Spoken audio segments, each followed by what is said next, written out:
Abawagizi b'ekibiina kya National Unity Platform oba kiyite NUP bakedde kuyisa bivulu wakati mu kibuga Kampala olw'omubaka waabwe Robert Kyagulanyi Ssentamu yeegwanyiza ekifo ky'omukulembeze w'eggwanga okutuuka ku lunaku luno olw'okusunsulwa. Wabula n'ebyokwerinda bibadde binywezeddwa mu bifo bino okusobola okukuuma eddembe.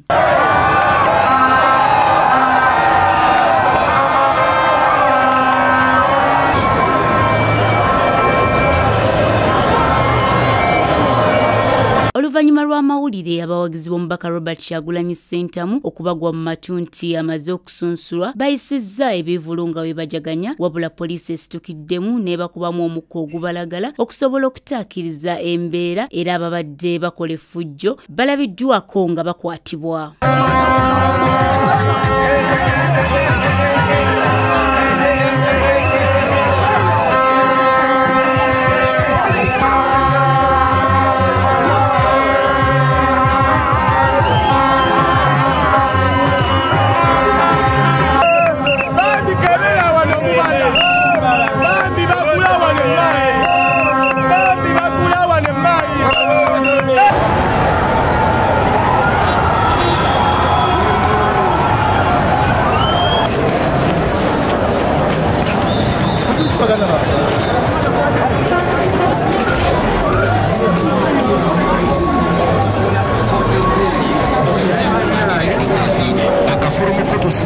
Era tusazzeewo n'okutambulako mu bitundu eby'enjawulo okulaba embeera nga bw'eri. Wabula ekitujja enviiri ku mutwe gwe mukka ogubalagala ogubadde gunyooka mu bitundu eby'enjawulo omuli ewa Kisekka, ku paaka enkadde, Entinda ko n'ebirala.